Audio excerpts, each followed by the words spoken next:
January 19, 2023, going through some more pictures. I got a bunch here laid out on the floor. We're not going to get through them all today. So, and I try not to repeat myself from the last video. But here's the earliest one I know of. I did not know this picture existed, but July 13, 1984, which would have been when Eric was operating the airplane, right?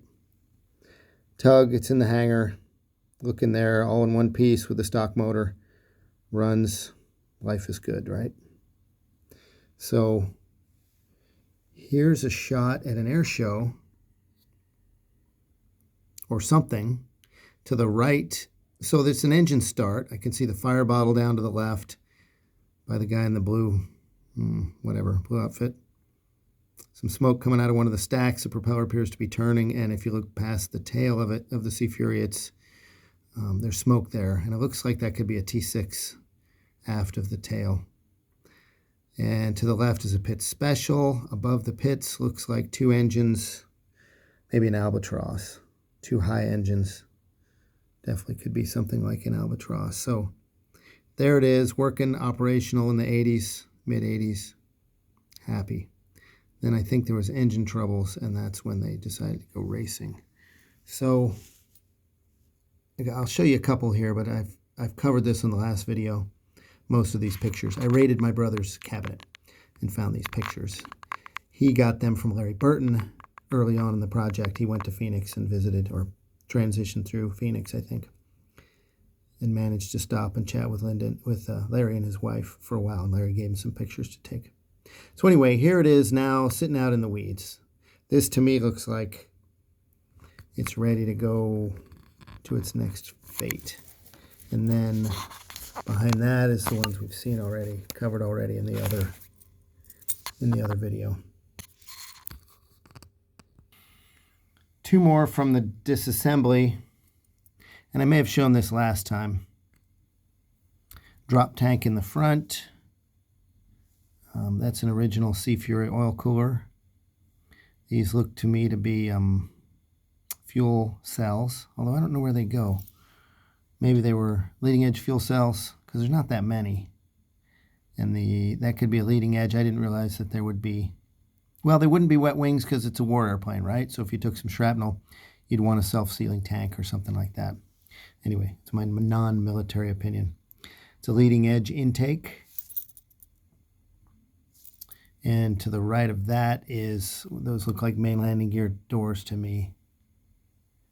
And more leading edge parts from the big part to the small part. Big part would be the oil cooler or the intakes, and then the small part would be the normal wing. And these are cowlings. And one shot here. This is after it's coming apart. They got the tail off.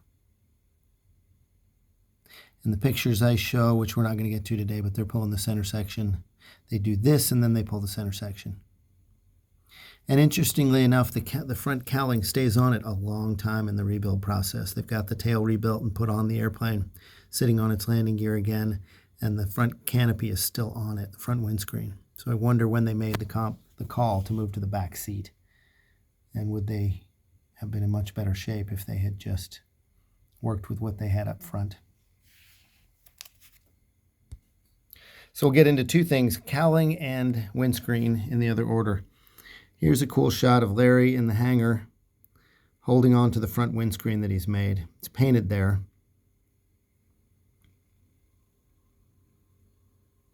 But it ain't going to be very big. What's next? Larry in the airplane. How the hell did he get in the airplane? Maybe he's just strong enough to just pull himself up in it. Or else they slung him with the hoist or something. Anyway, it's got the unpainted windscreen sitting on there while he's trying to figure out what's going on. There are canopy rails, it looks like, here. Are those old ones or new ones? Tough to say. Although the turtle deck's on, you can see the two holes. That's lightning holes in the first bulkhead of the turtle deck. So, no, they didn't have a canopy until real late in the program. So I gotta believe maybe those are the stalkers. Before I think they threw the stalkers away and used a different set is my recollection, but I could be wrong. Here's Larry in there giving the thumbs up with the canopy on it. Maybe that's the same day. So in this case, they already had the canopy and it was close. So we're getting, I don't know.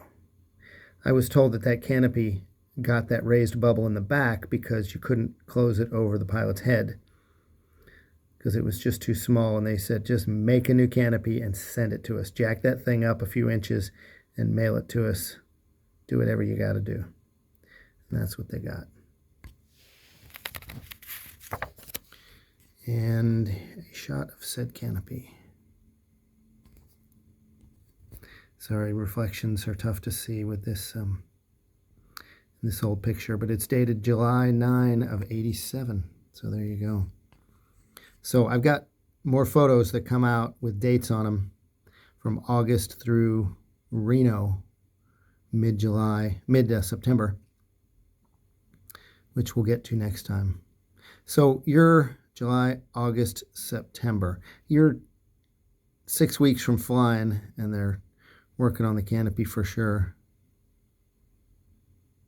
Yeah, it's interesting.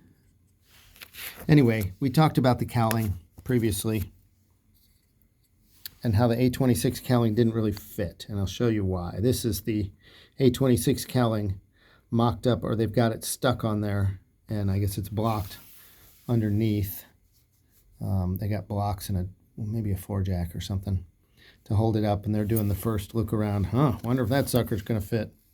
I'd love to see a date on that sucker. So here is the part I talked about. Once they got it finally mounted, we're kind of going out of order, but you can see that the spinner's on it, right? So they've got the bulkhead fitted, that the afterbody, maybe that's what you call it, that the spinner bolts to, turns with the engine and everything. And they got that mounted. They got the cowling in there and mocked up a little bit. In the back, they've got the canopy back to the shots earlier, the unpainted one where Larry was inside. It's unpainted. They're covering the front hole. How do I see this? They're covering the front cockpit here with sheet metal, so they've already got rid of it. And the vertical tail's on, the new one, the new taller square one. But when I spoke of the A26 cowling not fitting around the airplane, there you go. Right? There's just a gap there. And actually, as I look at this picture, a couple of things. One, they've got it. They've put it on jacks, retracted the wheels, and then lowered the airplane down. As you can see here, lowered the airplane down so that you can work on the cowling, and it's level. You'd normally like to get it into a level flight attitude. Put the tail up on a jack, lower it down, and you can get everything level. But the funny thing in this picture for me is the engine mount, which you end up using as a workbench. We had one for years before we ever had the Sea Fury. It came from Larry. And you just put a piece of plywood on it and call it a table.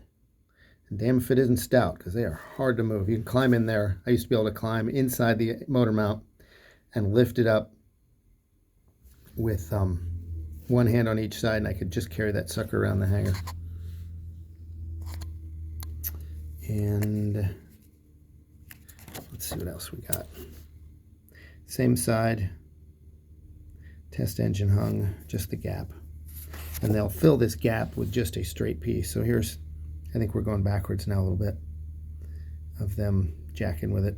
Oh yeah, it's got a 4-jack underneath, trying to get it into place, and a piece of wood up in the top to hold it where it should be. And it's always just a goat rope trying to do something like that. You're just starting the process and just everybody going, nobody having any idea how to figure out how it's going to work. Is that canopy, that cowling looks at least a little bit beat up, which I'm sure it is. Boy, nifty latches on that thing though. Appears to have latches along the bottom. Could be wrong. Super Corsair had a cool latch system. Just took a big bar and you plugged it in, and all the latches along the whole side of the canopy hooked up at once. It was really trick. Yeah, early on tape measure. I think that's Bradley C. Miller on the right, the engine guy. No idea who that guy is, just more jacking around. Hey, grab the thing and put it on the what's-it. Here we are inside the cowling, and this says August 2, August 2nd. But I don't know where this is in relation to the other pictures, because these are the only ones that are dated. But that's the snooter, the air intake up here, and it runs through this tube, and then it would make the 90-degree turn down into the carburetor. And same thing here. Yep, the inside, it's not the afterbody, but the inside of the cowling. It's pretty and finished. And that goes into the air intake scoop here. Comes down. All that stuff's still there. Except a little bit of damage on this side from when Skip blew it up. Ah, Skip gets blamed because he was flying when it came apart. A couple more cowling shots and then we'll knock off for this video. We're already 11 minutes. So here's how they filled the gap in the cowling. Is they just put a straight piece of metal on each side, wrapped it around, riveted it together, and away you go. I don't know what else you do. Honestly, if you can't shrink it.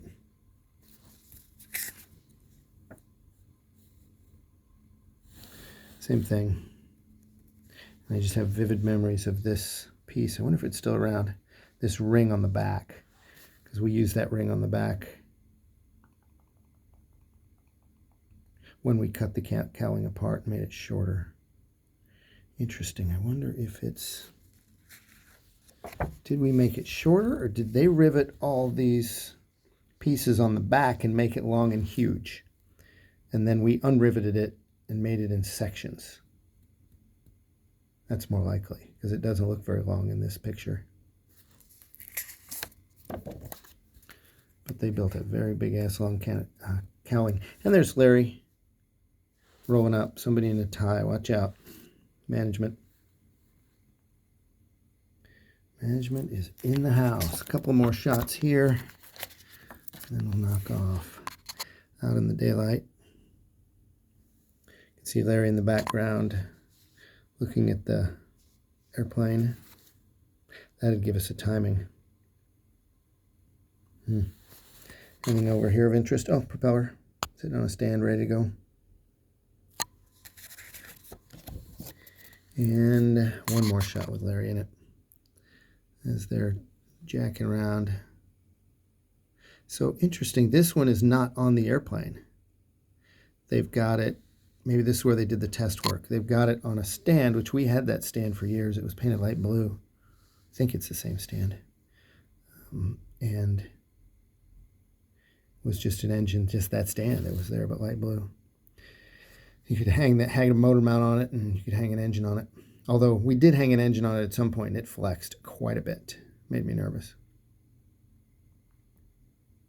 So I don't think we used it too much. Anyway, all right. I think that is the end of our tour. We already did these. Did the other stuff. Okay. That's the end of our tour. Cheers for now.